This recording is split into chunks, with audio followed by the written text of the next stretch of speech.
Bonjour à toutes et à tous. Donc, cette vidéo va porter sur la compréhension de la gestion de la Covid-19 par le gouvernement français.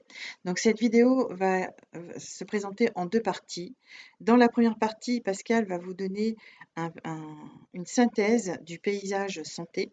Et dans la deuxième partie, je vais prendre le relais et là, je vais vous donner des informations sur la gestion politique de la Covid-19, puisque la Covid-19 est bien liée à un contexte politique. Donc maintenant, je vais vous laisser découvrir la première partie et je vais vous retrouver dans la seconde.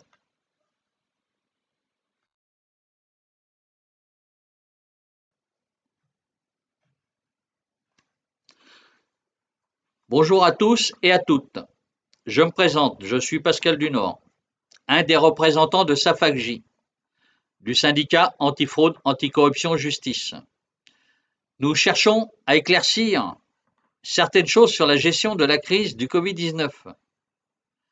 Pourquoi et comment le gouvernement français continue à prendre des mesures incohérentes et discriminatoires entre les personnes, sachant que l'Union européenne a établi un règlement le 14 juin 2021 qui interdit toute discrimination à l'encontre des personnes ne souhaitant pas se faire vacciner.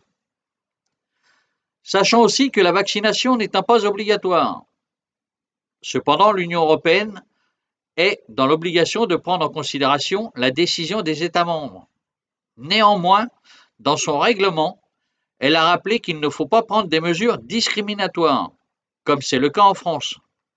L'Union européenne nous donne la liste des documents. Certificat de vaccination, comme le certificat de test, le certificat de rétablissement. Or, le pass vaccinal établi en France permet de savoir si vous êtes, oui ou non, en conformité. Sachant que ce pass vaccinal est délivré selon le certificat de vaccination ou le certificat de rétablissement ou de contre-indication à la vaccination que vous pouvez trouver sur le site Gouvernement Info Coronavirus. Le pass vaccinal est donc un moyen de contrôle qui ne relève pas de l'autorité de la santé publique, puisqu'il ne donne aucune information sur le schéma médical propre à votre cas. D'autant plus qu'il est contrôlable par toute personne qui n'est pas agréée par l'article L 1111-8 du Code de la santé publique, ce qui signifie qu'il ne s'agit pas de mesures sanitaires, mais bien des mesures discriminatoires et politiques. En bref, dans la gestion de la pandémie, nous constatons des controverses entre l'avis des experts médicaux et par des manquements sanitaires, une autorisation sans protocole de l'euthanasie, des contrôles discriminatoires, une communication controversée, le secret médical ignoré. Il faut chercher à savoir ce qui se cache derrière toute cette manœuvre. À savoir un système de santé totalement modifié, portant atteinte à l'intégrité de la personne, à la privation de soins, atteinte à l'autorité parentale. Le tout sur un système financier opaque, avec toujours les mêmes acteurs, comme la BNP Paribas, le FMI, la Banque des Relations Internationales Suisse, la Société Générale, le Crédit Agricole, BPI France, la Caisse des dépôts et consignations, et l'on retrouve aussi l'ONU, le FMI et l'OMS. Sur ces points, il n'est pas possible de l'expliquer en quelques minutes, mais je peux vous donner des exemples. Concernant l'intégrité des personnes, le fait que l'État nous inscrit comme donneurs d'organes pour la privation de soins. L'État donne des directives de prescription aux médecins interdisant certains soins. En ce qui concerne l'autorité parentale, il est donné aux médecins le droit d'intervenir sur un enfant contre l'avis des parents. Pour le côté d'opacité du financement, tout commence par le fait que les structures du système de la santé, comme la CNAMS, le CCMSA, le RSI, l'URSSAF, ACOS, qui est l'union des URSSAF, l'ARAM, la CIPAV, la CAF, l'ASE, l'ARS et la Sécurité sociale, ils n'ont des statuts juridiques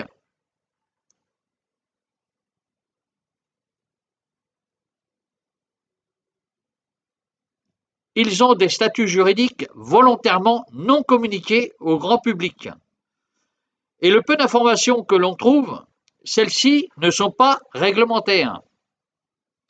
Par exemple, l'ordonnance de 1945 sur l'organisation de la sécurité sociale, qui est présentée comme étant une société simple selon la loi du 1er avril 1898. Oui, messieurs, dames, vous avez bien entendu. 1er avril 1898.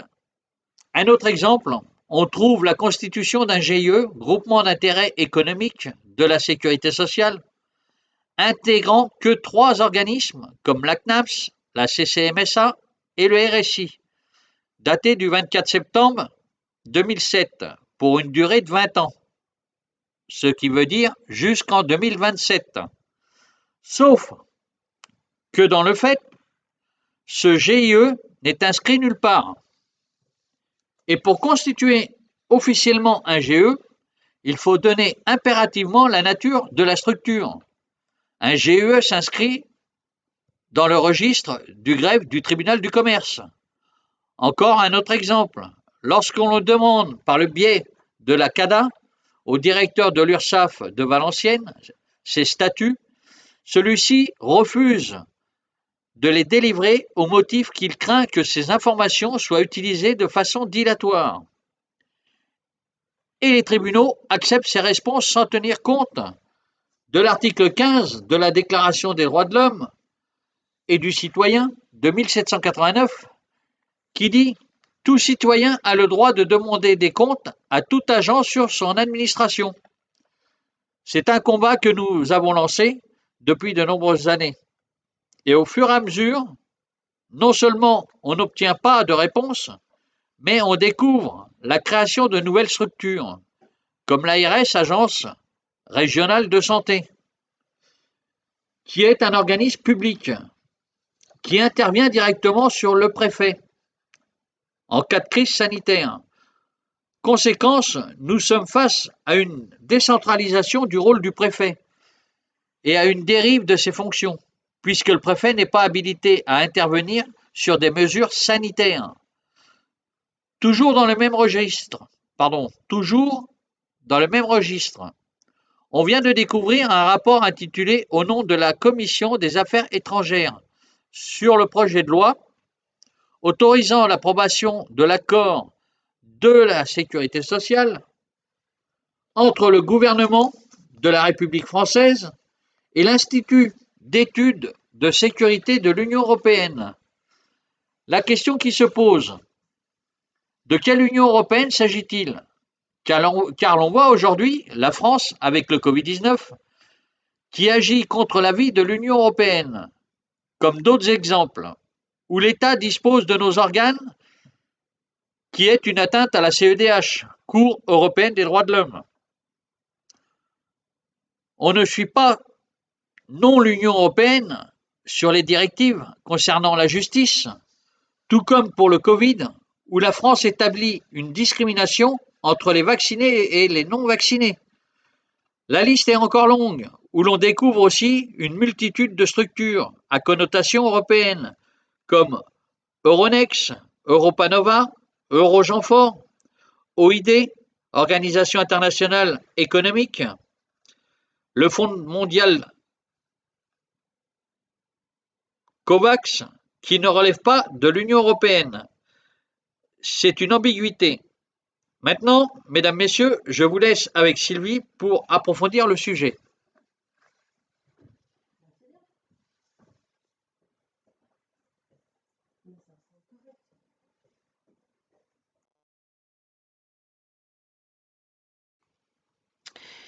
Alors, merci Pascal, je vais me présenter rapidement. Je suis Sylvie Charles, une citoyenne lambda qui, suite à un drame et à tout un concours de circonstances, va se retrouver dans les coulisses de la haute politique du gouvernement français. Avant de rentrer dans le vif du sujet, il est important de préciser qu'en ce qui concerne la première comme la deuxième partie, les informations que l'on vous communique reposent sur des faits, sur des constats. En aucun cas il s'agit d'interprétation ou d'allégation. D'ailleurs, les éléments qu'on vous présente, vous allez pouvoir les vérifier par vous-même et si vous souhaitez, on peut même vous les transmettre. Alors, cette deuxième partie, elle va être coupée en séquences parce que je vais vous donner une vue d'ensemble synthétique de ce qui se passe derrière la gestion de la Covid-19. Alors, il faut savoir que ce que je vais vous présenter est quand même énorme, ce qui fait que je l'ai coupé en séquences. Donc, vous aurez une première séquence qui va faire le point sur l'Union européenne et l'ONU. Une deuxième séquence où je vais vous conduire, vous présenter la CSU et le RU. La troisième séquence, là, je vais faire un point sur le cabinet conseil McKinsey et le gouvernement.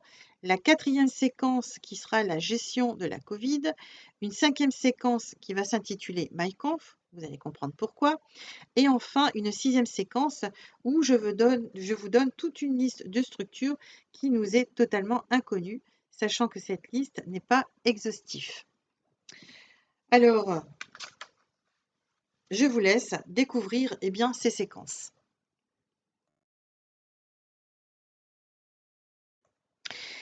Alors, il est important que vous que vous sachiez que l'objectif de l'Union européenne n'est pas le même que l'ONU. Alors, l'Union européenne a été mise en place selon les directives propres à la démocratie, c'est-à-dire que l'Union européenne respecte et veille aux droits fondamentaux des citoyens, mais elle doit également respecter les intérêts fondamentaux des États membres. Ce qui fait que l'Union européenne ne peut pas intervenir sur un État membre sans l'autorisation de celui-ci, tout comme elle ne peut pas imposer à un État membre de mettre en pratique les directives européennes. Elle a des moyens pour se faire entendre, c'est-à-dire qu'elle peut amender, qu'elle peut prendre un jugement. Ceci dit, si le pays ne veut pas l'appliquer, il ne l'appliquera pas. Par contre, il va payer l'amende. C'est le cas de la France. La France est un pays habitué à se retrouver rappelé à l'ordre par l'Union européenne et on paye des amendes, mais on n'applique pas les directives européennes. On a l'exemple ici avec la Covid-19 où le gouvernement ignore le règlement du 14 juin 2021. Alors, au niveau de l'ONU, c'est très simple. L'ONU se revendique comme étant son orientation, c'est le nationalisme.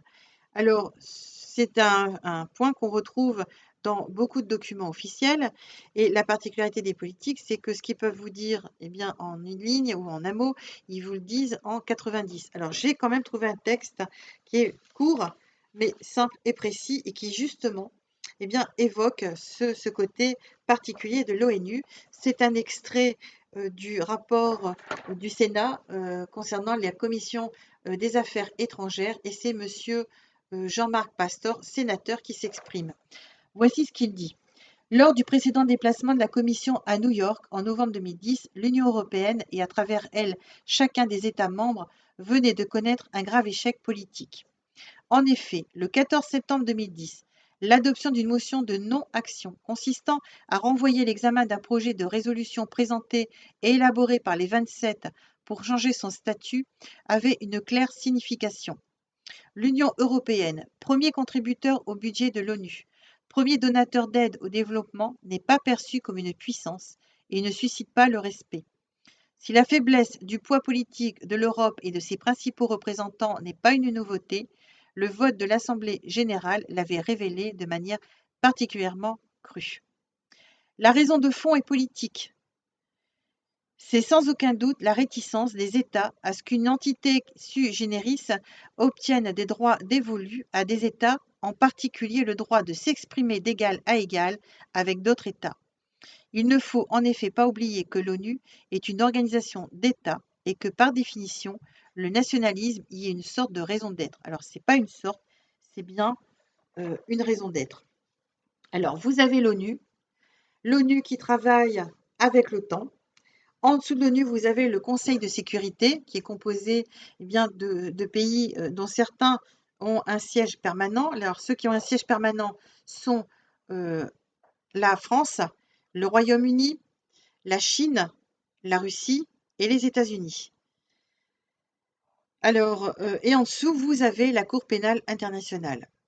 Donc là, je vous ai donné une image très restreinte de l'univers de l'ONU, mais vous allez voir, vous allez découvrir un certain nombre de choses bien, derrière cette structure.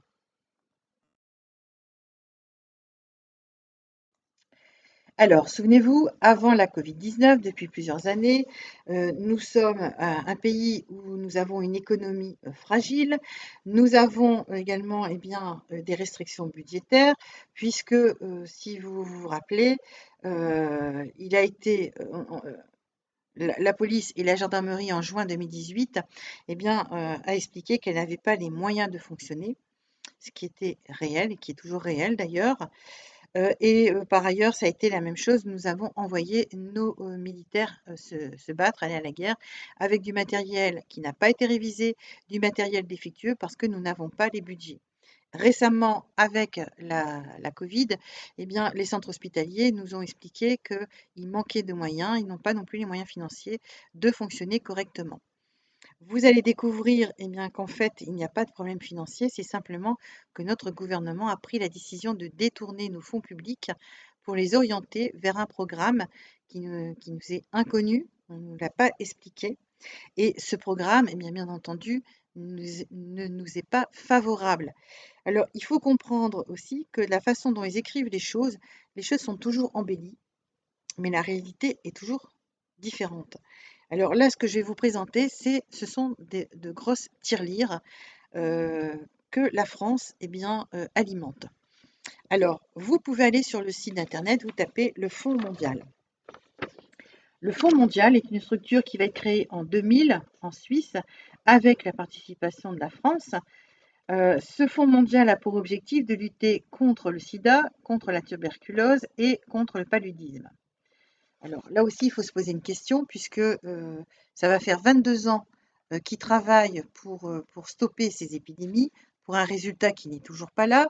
Et nous, et récemment, avec la Covid, virus qui est arrivé, on ne sait où, inconnu de tout le monde, on a quand même réussi à nous sortir, je crois, 5 vaccins en 8 mois. C'est quand même un record. Ça pose question.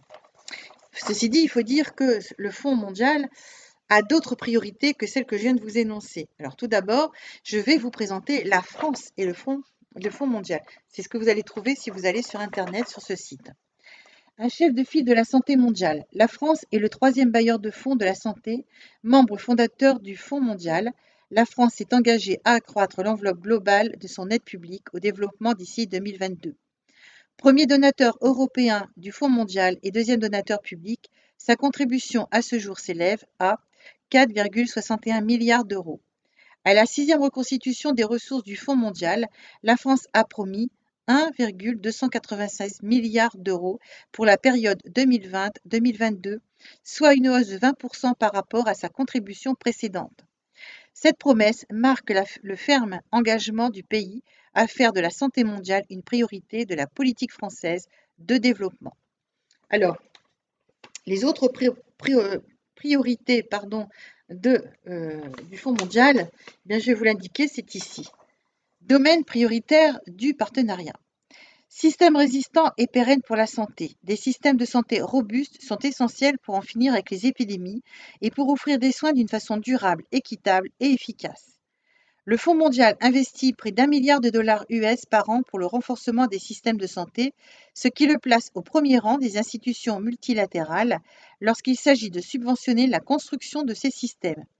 Il est un membre de la CSU 2030, une plateforme qui encourage la collaboration pour le renforcement des systèmes de santé et préconise un engagement politique à l'appui de la couverture sanitaire universelle. La France se fait porte-drapeau de l'inclusion de la couverture sanitaire universelle dans les objectifs de développement durable. Il s'agit de faire en sorte que chacun, partout, puisse avoir accès à des services de santé de qualité sans en subir de lourdes conséquences financières. Pour cela, il faut supprimer les obstacles à la santé, rendre les systèmes de santé plus abordables et plus accessibles et en améliorer la qualité. La stratégie du Fonds mondial pour la période 2017-2022 nous engage à soutenir des systèmes résistants et pérennes pour la santé, ainsi qu'à promouvoir et à protéger les droits humains et l'égalité de genre, deux piliers essentiels de la couverture sanitaire universelle. Alors, donc, ils ont pris la décision de créer une couverture sanitaire universelle, donc ça va venir remplacer notre sécurité sociale, ce qui explique pourquoi on ne parvient pas à savoir quelle est exactement la, la nature juridique de notre sécurité sociale, en sachant que je vais vous présenter dans l'autre séquence un document qui pose question, à savoir que sont devenues nos données de sécurité sociale. Alors, vous pouvez aller sur le site internet, vous allez avoir également accès à cette information qui est le CSU 2030. Je vous laisse en prendre connaissance. C'est un mouvement mondial qui vise à renforcer les systèmes de santé et développer une couverture santé universelle. Alors, il faut savoir que quand vous approfondissez, il n'y a pas que ça. Leur objectif, c'est de faire en sorte de mettre en place également un service de santé mondial, universel, donc un monopole. Et c'est ce qu'ils ont commencé à faire en France avec les laboratoires. Et c'est en cours, c'est parti. On va avoir un monopole santé, ce qui, à mon sens, n'est pas du tout judicieux pour nous. Les monopoles ne sont jamais bons pour le citoyen. Alors maintenant, je vais vous présenter une autre grosse tirelire. En avril 2020, eh bien, l'OMS, avec le gouvernement français et Bill Gates, vont créer cette entité COVAX. Alors COVAX, c'est une entreprise,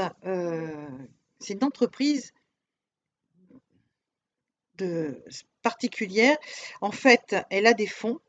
Elle est subventionnée, on lui donne des fonds et elle achète des vaccins qu'elle va distribuer, eh bien, où elle doit les distribuer. Alors, si vous allez sur le site, vous allez avoir l'information COVAX et vous allez avoir cette information ici que je vais porter à votre connaissance. La place de la France. En février 2021, le président de la République, Emmanuel Macron, avait encouragé ses partenaires du G7 à mettre en place un mécanisme de dons avec pour cible prioritaire les soignants et les personnes à risque des pays africains. La France a initié des dons de vaccins dès le mois d'avril 2021. Elle a d'ores et déjà attribué plus de 60 millions, dont plus de 25 millions effectivement livrés, ce qui la hisse dans le plus haut du classement des pays donateurs, avec notamment les États-Unis, la Chine et le Japon. L'effort devant se poursuivre, Emmanuel Macron a rehaussé l'objectif qui était de 60 millions fin 2021 à 120 millions d'ici la mi-2022. Alors, comme vous pouvez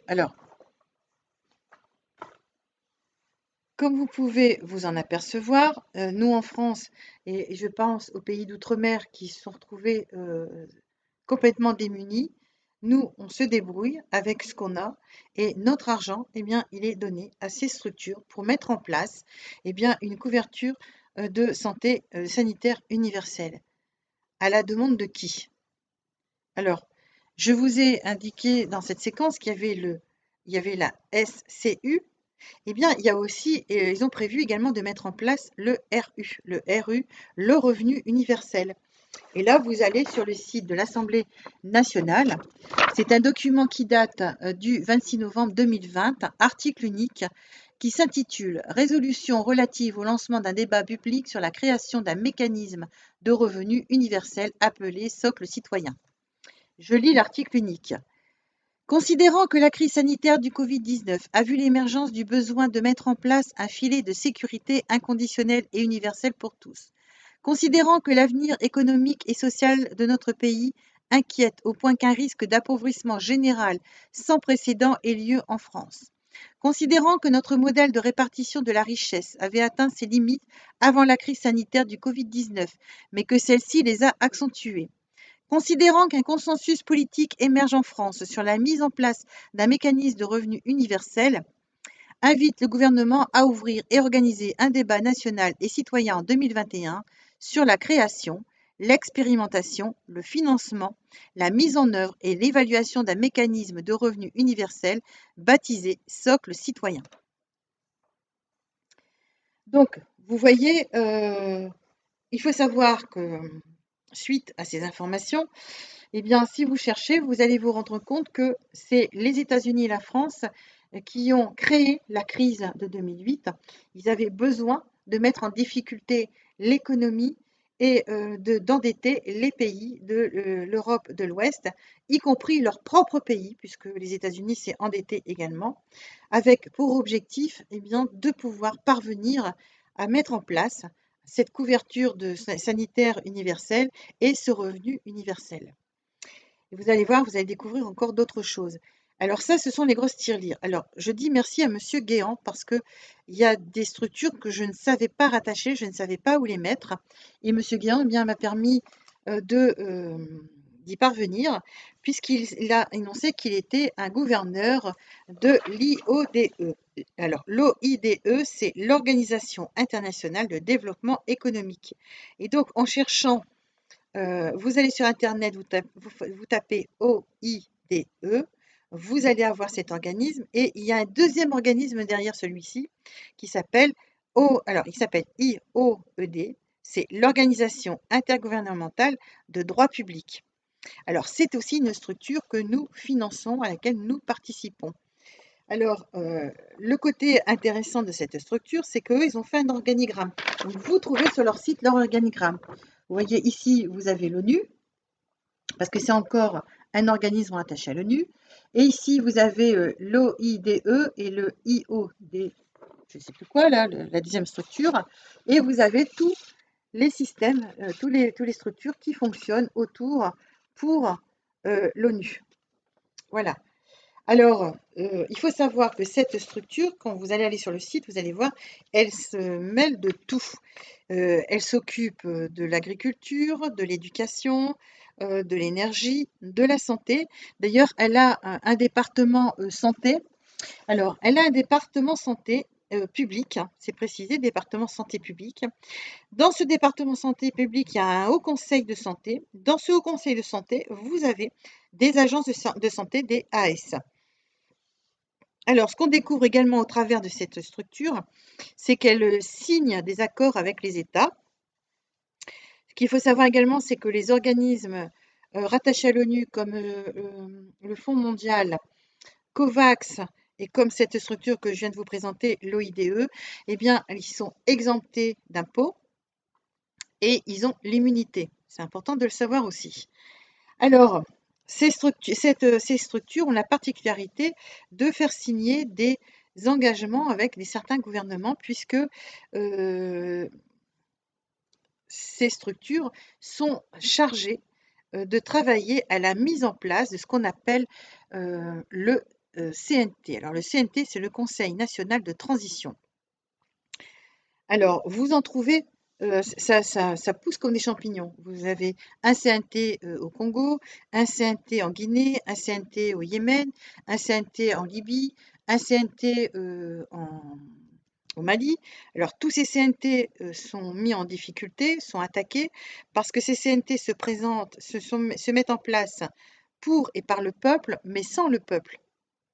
Et ces structures transitoires qui, normalement, ne devraient pas rester plus d'1 an ou 2 ans, puisque leur objectif, soi-disant, c'est de permettre de mettre en place un état de droit pour la population, restent indéfiniment, puisque les CNT qui ont été mis en place au Congo, ça va faire maintenant 20 ans que ces CNT est en place.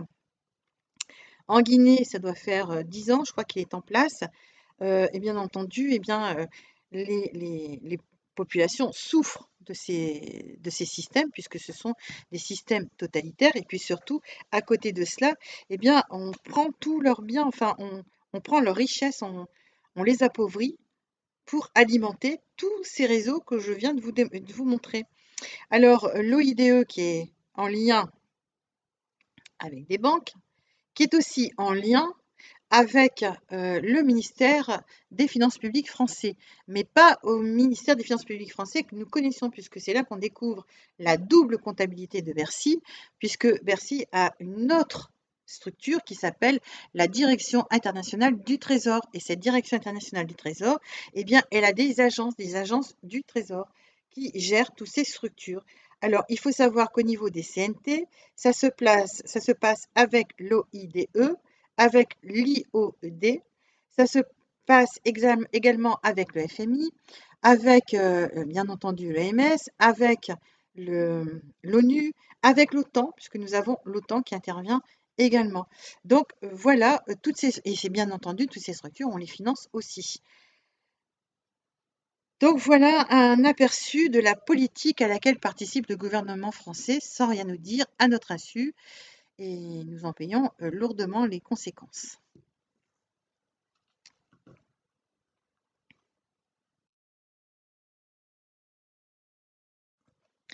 Alors, là maintenant, je vais vous parler du cabinet conseil McKinsey Company. Dernièrement, M. Véran a été entendu lors de la commission sénatoriale et il lui a été posé la question à savoir pourquoi le gouvernement faisait appel à ce cabinet conseil. Alors, c'est un cabinet conseil. Alors, bien sûr, M. Véran n'a pas dit ce qu'il devait dire, hein. Alors, ce cabinet conseil est un cabinet qui n'a pas bonne réputation, qui s'arrange avec la légalité et l'illégalité comme bon lui semble. Enfin, la fin justifie des moyens. Alors, je vous invite à aller sur son site, McKinsey Company. Vous allez voir, c'est un véritable labyrinthe. Il y a comment dire, des onglets partout. Il faut voyager, il faut chercher. Alors, quand vous passez du français à l'anglais. Donc, voilà, il faut faire des recherches et vous allez trouver des informations extrêmement intéressantes. En particulier, on découvre que McKinsey, eh bien, vous donne le nom des militaires qui ont donné leurs directives pour gérer la Covid-19 comme une guerre. Alors, il faut le retraduire différemment. En fait, la Covid-19, ça a été une guerre mondiale. Alors, c'est une guerre mondiale qui a été faite donc, avec ce sont ces militaires américains qui ont donné leurs directives avec les objectifs de déstabiliser la population, les populations. C'est pour ça qu'on nous a confinés, c'est pour ça qu'on nous a malmenés, c'est pour ça qu'on nous a privés de soins. Donc parce il fallait nous déprogrammer de notre fonctionnement habituel. Et donc, ils expliquent pourquoi il faut, eh bien, ils expliquent comment il faut gérer la Covid comme une guerre. Ce qui fait que quand M. Macron, le 16 mars 2020, a annoncé qu'il était en guerre, il était bien en guerre contre nous. Alors, ce n'est pas tout, parce que McKinsey, eh bien, va plus loin. Déjà, il prévoit il prévoit notre apprentissage. Ils ont déjà, eh bien, le système d'apprentissage pour que nous, la main-d'œuvre, parce que maintenant, on devient une main-d'œuvre. Je vous rappelle que l'objectif est de mettre en place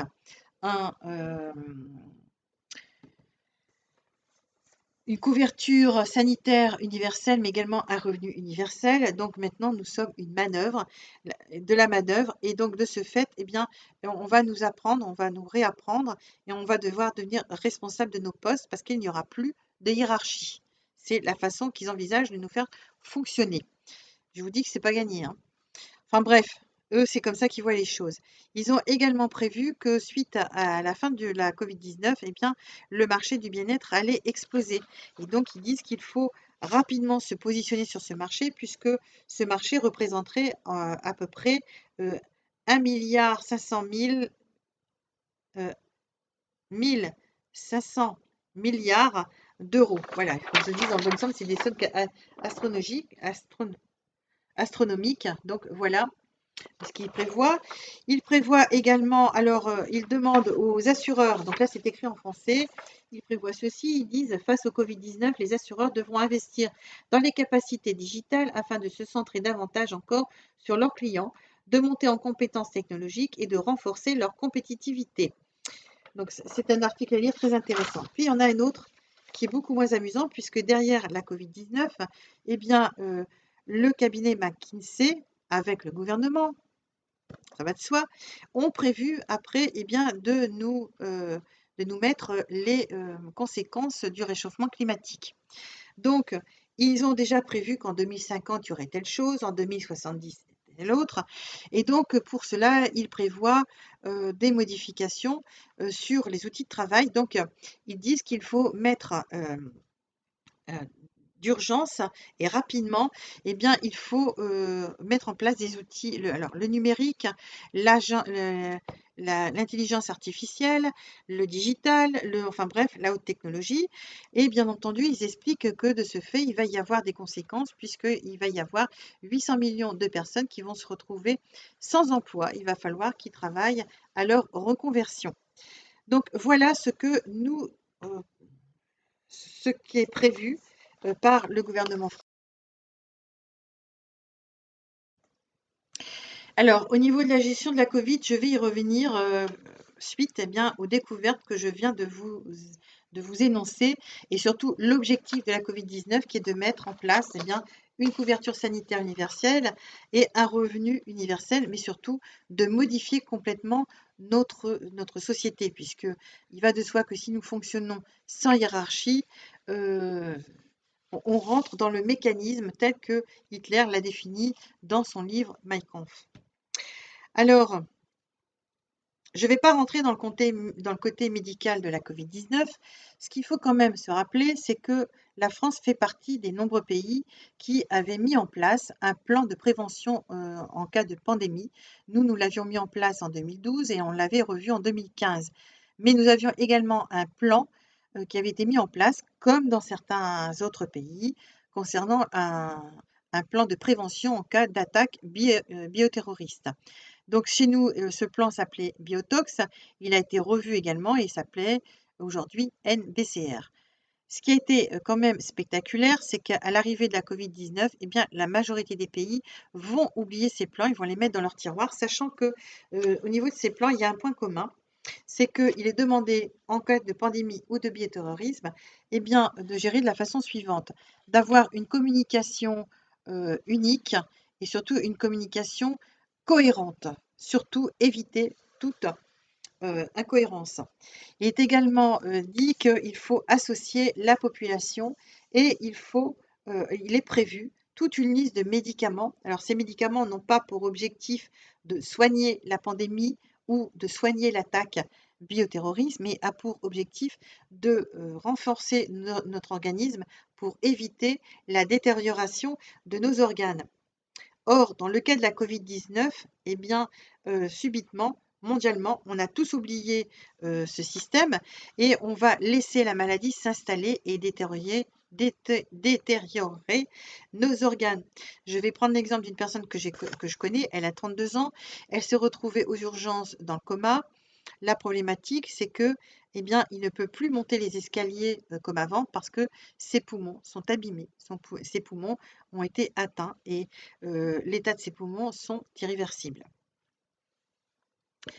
Alors, il y a également les mesures. Alors, les mesures qui ont été prises au niveau de la Covid-19. Récemment, on a vu que dans les manifestations anti-pass, eh bien, il y avait été fait mention de similitudes avec avec ce qui s'est passé sous la guerre, sous la dernière guerre. Ça a été dénoncé comme étant un amalgame. Alors non, ce n'est pas un amalgame. Le gouvernement a bel et bien appliqué, dans le cas de la Covid-19, des directives qui ont été utilisées sous le gouvernement de Vichy. Par exemple, si on prend les couvre-feux, eh bien, ça a été mis en place par l'ordonnance du 7 février 1942. C'est vrai que ça concernait les juifs, mais là, le gouvernement l'a appliqué à tout le monde. Le fait de ne pas permettre l'accessibilité eh bien, aux restaurants, aux bars, aux parcs de jeux, etc., eh bien, sous la 4e République, ça a été l'ordonnance du 8 juillet 1942 qui était spécifique aux juifs, certes. Mais à côté de cela, il faut quand même se rappeler que la Shoah a existé, le martyre juif a existé, ça c'est indéniable, on ne revient pas là-dessus. Mais sous la gouvernance de Vichy, il faut savoir qu'en France, on ne circulait pas librement. En France, eh bien, avait été mis en place un fonctionnement délétère. On avait mis en place la dénonciation. Et pour circuler, il fallait des laissez-passer. Et pour les personnes qui travaillaient pendant les heures où il y avait un couvre-feu, il fallait qu'ils aient une autorisation spéciale. Ils devaient aller à la mairie et la mairie devait se rapprocher de la préfecture pour que la préfecture, donc l'autorité allemande, délivre l'autorisation de pouvoir circuler. Donc ils avaient les documents. D'ailleurs, il y a un site, on m'a donné un site où justement ils reprennent tous ces documents qui ont été mis en place, que ce soit étrangers ou français. Donc il y avait ce genre de documents, il y avait celui-ci, il y avait également un registre où on notait tous les déplacements avec les numéros de carte avec les cartes d'identité, etc. Donc oui, le gouvernement nous a appliqué les mesures prises sous le gouvernement de Vichy, mais il va également nous appliquer les lois de la 4e République, puisque dans le cadre de l'état d'urgence dans le Covid-19, il va nous appliquer la loi il me semble que c'est la loi du 4 avril 1955. C'est une loi qui a été mise en place pour la guerre d'Algérie. Alors, j'ai découvert au travers de la Covid-19 que le gouvernement s'était servi de cette loi dans le cadre de l'état d'urgence concernant le terrorisme. Alors, je vous invite à lire cette loi, puisque cette loi, qui a été appliquée dans la Covid-19, prévoit la perquisition des domiciles, prévoit le fait qu'on est capable, que la police est en mesure de vous garder au secret, vous ne pouvez pas communiquer avec personne, donc on prive de ces droits les individus. Donc on ne peut pas appliquer dans une démocratie des règles qui portent atteinte aux droits de la personne, puisque on ne peut pas on peut pas faire cohabiter la délation et la présomption d'innocence, d'autant plus dans un pays où on est sur un principe d'égalité. C'est quand même important. Alors, il n'y a pas que cela. Il faut savoir que le gouvernement a modifié notre secret défense. Jusqu'à hier, sous la 5e République, celui-ci était régi sous l'article 410-1 du Code pénal. Cet article reprend l'intégralité de nos intérêts fondamentaux. Aujourd'hui, le gouvernement l'a retiré depuis novembre 2021. Et par contre, il a été nous mettre en place des décrets qui datent de la 4e République, qui datent de l'après-guerre. Donc, il y a quand même un engouement pour le gouvernement à nous remettre en place la 4e République. Et ce n'est pas tout. Pascal vous a dit qu'il était impossible d'avoir des informations sur les structures de nos organismes de santé. Alors, en effet, je confirme. Et si il vous a parlé d'une ordonnance numéro 45 2250 du 4 octobre 1945 portant organisation de la sécurité sociale, il est écrit ici que la dernière mise à jour date de 2002 et que c'est la version en vigueur au 31 janvier 2022. Donc, moi, à ma connaissance, la sécurité sociale, la CAF, c'était des organismes qui étaient régis par une association de loi de 1901 fédérée. Et là, on est reparti à l'origine de la création de la sécurité sociale. Donc là, les syndicats, le MEDEF, la CGT, la CFDT, FO, ont des explications à nous donner. Alors, attendez, c'est pas tout. Vous allez vous rendre compte à la lecture de ce document que les modifications qui sont apportées aux différents articles datent de 1950, donc toujours de la 4e République. Les seuls articles qui sont modifiés par un décret, ce sont les articles où on donne les contraventions en cas de non-paiement de la sécurité sociale. Donc là, ils ont su mettre des décrets de 2000. Alors, le côté encore plus spectaculaire, c'est que si vous allez par exemple à l'article 9 de ce décret, voici aujourd'hui, en date de 2022, le statut noté dans cette ordonnance pour les caisses primaires de sécurité sociale. Les caisses primaires de sécurité sociale sont constituées et fonctionnent conformément aux prescriptions de la loi du 1er avril 1898 sur les sociétés de secours mutuels. Alors, je vous invite à aller sur Légifrance, taper loi du 1er avril 1898 sur les sociétés de secours mutuels. Vous allez voir que cette loi est archivée. Donc, comment peut-on faire fonctionner nos caisses primaires de sécurité sociale sur un statut qui n'est plus en vigueur? Ça nécessite un éclaircissement. Alors, ce n'est pas tout, parce que il y a des situations troubles où on n'a pas l'information parce qu'on ne nous répond pas, parce que Pascal a des documents, en effet, où il y a un refus de répondre et la justice accepte ce refus. Donc là, il faut qu'on sache exactement ce que sont devenus nos fichiers et à quoi ont servi nos fichiers, parce que nos fichiers de sécurité sociale reprennent nos états de santé à toutes et à tous. Il faut savoir également qu'ils en profitent dans leur modification à retirer l'autorité parentale des parents. Je vous rappelle qu'à l'arrivée de M. Macron au gouvernement, il a supprimé le ministère de la Famille. Et par ailleurs, aujourd'hui, il y a des retraits abusifs d'enfants.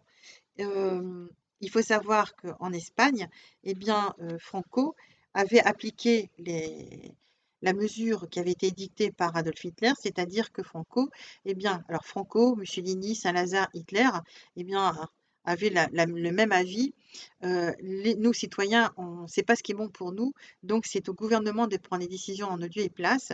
Et donc Franco, eh bien, avait pris l'habitude de retirer les enfants de certaines familles pour les donner à d'autres, estimant eh bien, que certains citoyens n'étaient pas en mesure de pouvoir eh bien, élever des enfants. Alors, l'autre question qui se pose, et là il faut la poser à M. Macron, mais également à M. Ferrand et à M. Larcher, puisque je rappelle que ces personnes sont les présidents de l'Assemblée nationale et du Sénat, donc ils doivent nous donner des explications, c'est que vous savez que depuis le 1er janvier 2022, M. Macron est le président de l'Union européenne pour 6 mois. Pour cela, ils ont créé un logo. Donc, la France a créé un logo, ce logo, un U, avec un... Voilà, ça ressemble à peu près, en tout cas, ça a les couleurs de notre drapeau français. Ça, c'est ce qui a été créé pour l'Union européenne. Alors maintenant, j'aimerais qu'on nous explique pourquoi, lorsque vous allez sur le site de l'Élysée, hein, d'accord, le site de l'Élysée où normalement se trouve le président de la République. Pourquoi il n'y a plus le drapeau bleu, blanc, rouge? Pourquoi il n'y a plus la Marianne?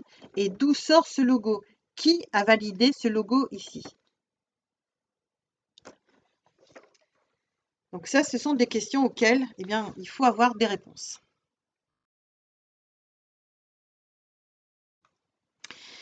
Alors certains ont dû être surpris que j'ai mis une séquence sur Mein Kampf, mais je ne peux pas faire autrement, puisque quand j'ai fait ma vidéo sur les modifications apportées à notre 5e République, eh bien, pendant que je faisais cette vidéo, il faut savoir que j'échange mes informations autour de moi. Et en retour, on a insisté fortement et même très fortement pour que je lise Mein Kampf.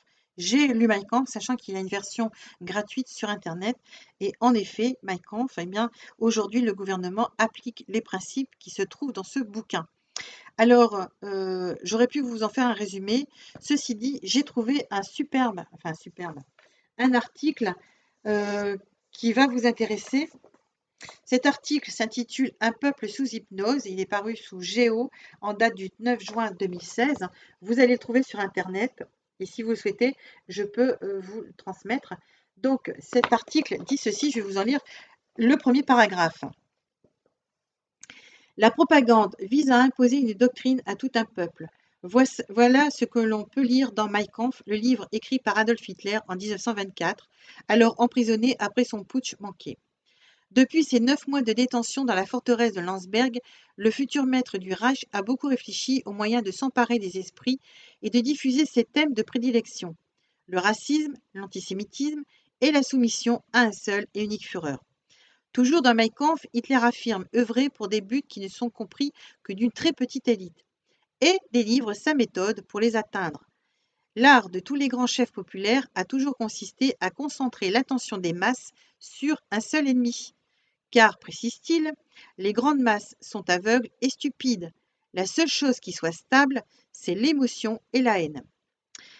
Alors, au niveau de l'émotion et la haine, vous retrouvez à peu près le même discours dans les écrits de monsieur Alain Bauer. Alain Bauer, franc-maçon du Grand Orient de France, qui est le conseiller privilégié au niveau de, de la police et de la gendarmerie, mais qu'on retrouve aussi également dans le secret défense et qui est à l'origine de la mise en place du SNAPS, le Conseil national des activités privées de sécurité, qui est une structure hybride financée par nos soins, bien entendu, et qui est inconnue, qui n'a pas été portée à la connaissance du grand public.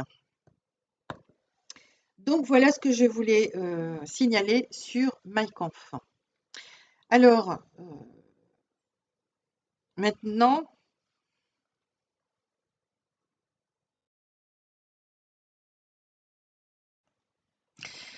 donc dans cette dernière partie, je vais porter à votre connaissance un certain nombre de structures qui ne sont pas connues du grand public. Alors cette liste est loin d'être exhaustive parce que j'en découvre encore et encore et encore à chaque fois bien que j'entreprends mes recherches. Alors tout d'abord, il y a le SNAPS, je viens de vous en informer juste avant. Vous avez Eurogenfort qui n'est pas l'armée européenne, c'est une armée qui a été mise en place par la France avec la coopération de l'Italie, de l'Espagne, du Portugal et des Pays-Bas. Il faut savoir également que nous avons le CIMA, le Conseil interministériel de haut niveau. Ces structures, vous allez en trouver trace dans notre gestion au niveau du gouvernement français. Par contre, les structures dont je vous donne les noms, vous n'en trouverez pas trace. Vous avez Euromarfort, ça existe, hein. Vous allez sur Internet, vous tapez Euromarfort. Vous avez Eurofort, enfin vous avez plein d'euros comme ça voilà, auxquels on finance. Vous avez Eurostat, qui est un organisme de statistiques qui donne ses directives à l'INSEE, l'INSEE qui donne ses directives au gouvernement, et c'est indiscutable, c'est noté de cette façon dans un compte-rendu du Sénat. C'est donc Eurostat qui a ordonné à l'INSEE d'ordonner au gouvernement français d'intégrer le produit de la drogue dans le PIB, et Eurostat souhaite à ce qu'on y mette également le produit de la prostitution.